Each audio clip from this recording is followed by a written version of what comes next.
सभापती महोदय, आजचा प्रश्न हा अतिशय गंभीर असा प्रश्न आहे आणि म्हणून मी विनंती करते की वीट भट्टीवर काम करणारी एक आमची सविता विनोद रावते, भिवंडी तालुक्यातल्या मैंदे बिचपाडा, आरोग्य व्यवस्थेच्या अत्यंत बेजबाबदारपणा आणि निष्काळजीपणामुळे तिला तिचं बाळ गमवावं लागलंय। मी विषय डेव्हलप नाही करत आहे, पण जे फॅक्ट आहे ते तुमच्या समोर मांडते। ते कृपया आपण बेल नाही वाजवली तर मला आणखीन चांगल्या पद्धतीने मांडता येईल। सभापती महोदय, 8 महिन्याची ही गरोदर बाई गोंदाडे नावाच्या गावामध्ये वीटभट्टीवरती त्या ठिकाणी काम करत होती आणि या 8 महिन्याच्या कालावधीमध्ये आरोग्य यंत्रणेकडनं कुठलीही योग्य काळजी आणि तपासणी घेण्यात आलेली नाही। मी उत्तरं वाचली आहेत, पण ती उत्तरं खोटी आहेत हेही मला सांगायचंय। कारण या गर्भवती मातेची आवश्यक असलेली ANC ही झालीच नाही। हे माझ्या हातामध्ये मातृत्व कार्ड आहे, हे आहे सविता विनोद रावतेचं। याच्यामध्ये मी तुमच्याकडे पाठवते सभापती महोदय, यामध्ये लिहिले पोटाची तपासणी, फेटल डॉपलर मशीन आपल्याकडे आहे, ज्याच्यामधून बाळाच्या हृदयाचे ठोके PV चेक केलं जातं। सभापती महोदय, एकही नोंद याच्यावरती नाहीये। त्याच्यानंतर गोंदाडे इथे नाही, त्याच्यानंतर अजून आहे, पहिली भेट त्यांनी लिहिली आहे 17/11/25। BP चेक करणं साधी गोष्ट आहे, ती या ठिकाणी केलेली नाहीये। याच्या बरोबरीने ही बाई जी गोंदाडे इथे वीटभट्टीवर काम करत होती, सभापती महोदय, यांचं PHC लागतं दाभाड, जे गोंदाडे पासून 7 किलोमीटरवर आहे। जर तुम्ही चालत जायचा प्रयत्न केला तर पाऊण तास कुठेच गेला नाही। आणि ती जी काम करते गोंदाडे पासून पाचसापूर जे उपकेंद्र आहे ते 2.5 किलोमीटरवर आहे। मला हे सांगायचंय की पाचसापूर उपकेंद्र जवळ असल्याने ही महिला एकदा पाचसापूरला गेली होती, ही कधीही दाभाडला गेली नव्हती। दाभाडला ती गेली होती सोनोग्राफी करण्यासाठी चिठ्ठी आणायला, पण त्याही वेळेला तिला काहीतरी थातूर मातूर उत्तर दिलं आणि तिला पळवून लावलं। सभापती महोदय, यामध्ये या मातृत्व कार्डवरती मी आपल्याकडे पाठवते, आपणही बघा, 16 मार्च आणि 20 एप्रिल रोजीच्या नोंदी लिहिलेल्या आहेत। सभापती महोदय, घाईघाईने एकाच पेनने हे लिहिलं गेलंय, हे कोणीही तुम्हाला सांगू शकेल। या संपूर्ण गर्भधारणेच्या दरम्यान सोनोग्राफी ज्या वेळेला ती करायला गेली त्यावेळेला तिला नवऱ्याचा आधार कार्ड नाही, तुझं नाही, असं काहीतरी सांगून तिला तिथून पळवून लावलं। सभापती महोदय, पुढे आणखी नाही, प्रसूती वेदना सुरू झाल्यावर त्याच गावात काम करणारी मंजुळा रडे म्हणून आशा सेविका आहे, यांनी तिच्या घरच्यांनी तिला कळवलं। तिने PHCच्या सिस्टरला फोन केला, त्यांनी गाडी पाठवली नाही। सभापती महोदय, मग आशाताईंनी सिस्टरशी खोटं बोलली, हे तिने कबूल केलंय की आम्ही पेशंटला शहापूरला पाठवलंय आणि रुग्णांच्या कुटुंबाशी कुठला संपर्क केला नाही। सभापती महोदय, रुग्णवाहिका जागेवर उभी होती, जागेवर उभी होती, कुठेही गेली नव्हती।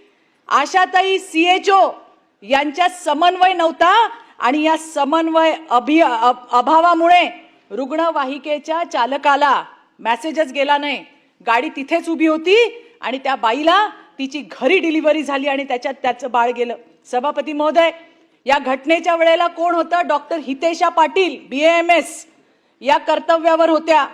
दाभाड PHCला डॉक्टर ढाकणे, जे मूळचे अंजूर दिवेगाव। प्रश्न विचारा, 5 मिनिट ऐका ऐका साहेब, डेव्हलप नाही करत, फॅक्ट आहे। 5 मिनिट झाले, प्रश्न सभापती महोदय ड्युटी करतात, पण ज्या वेळेला ही घटना झाली, मंत्री महोदय उत्तर सभापती ऐका तर, ही घटना ज्या वेळेला झाली त्यावेळेला 5 मिनिट झाले, आपण त्यावेळेला डॉक्टर ढाकणे नव्हते, हितेशा होती। पेपरमध्ये फेरफार केला गेला, 15 वर्ष भिवंडीला CHO नाही।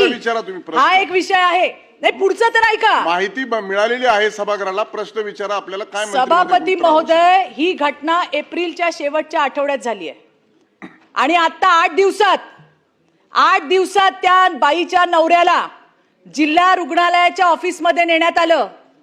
तालुका आणि जिल्ह्याचे अधिकारी त्याच्या घरी गेले आणि त्या ठिकाणी PHC आणि आशाताई बद्दल त्या ठिकाणी लिहून घेतलं। सभापती महोदय, इतके दिवस झोपले होते, ज्या वेळेला प्रश्न लागला त्यावेळेला यंत्रणा त्यांच्या घरी पोहोचते, त्या गरिबांवरती दबाव आणायचं काम करते आज तिथले सामाजिक कार्यकर्ते प्रमोद पवार यांनी मला आवाज मंत्री उठवला नसता. महोदयाकडून काय कारवाई अपेक्षित आहे ते सभापती सांगा, महोदय विचारा, बोलू द्या मंत्री मला. महोदय उत्तर देतील ना. या बाईची ही पहिली वेळ नाही.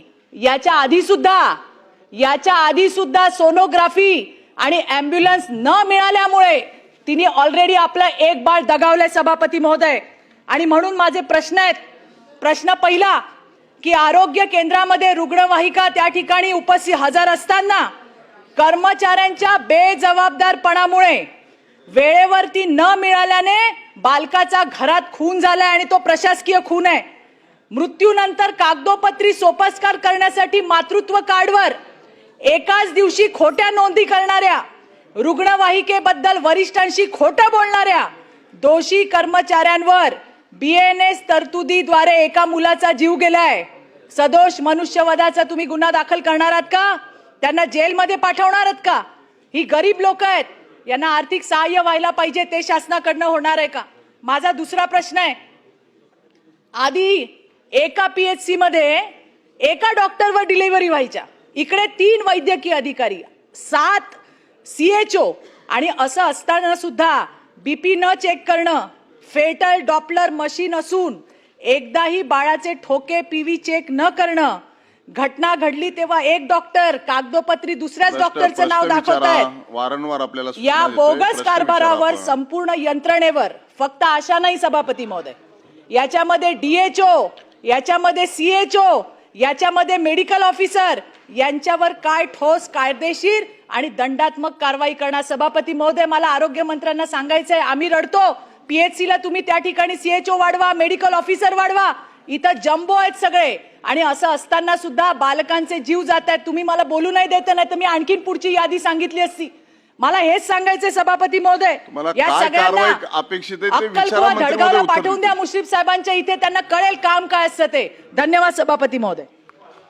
सन्मान्य सभापती महोदय, सन्मान्य सदस्य चित्राताई वाघ यांनी जो का प्रश्न दाभाड प्राथमिक आरोग्य केंद्रातल्या मैदे बीजपाडा या आदिवासी पाड्यातल्या महिला सविता विनोद रावते यांच्या संदर्भातला जो प्रश्न विचारला आहे, त्या प्रश्नामध्ये ज्या पद्धतीनं एकूणच त्या आशा स्वयंसेविकेला निलंबित केलंय, परंतु सन्मान्य चित्राताई वाघ यांनी या ठिकाणी जे काही मुद्दे मांडलेत ते मुद्दे सुद्धा गंभीर आहेत. सन्मान्य सदस्यांचे एकूण गंभीर अशा पद्धतीचे जे काही आक्षेप आहेत आपसात बोलू नका. ते आक्षेप लक्षात घेऊन आपण आयुक्तांच्या अध्यक्षतेखाली एक 15 दिवसांमध्ये चौकशी समिती नेमू आणि त्या चौकशीमध्ये जे जे दोषी असतील त्या सगळ्या लोकांवर कारवाई करू.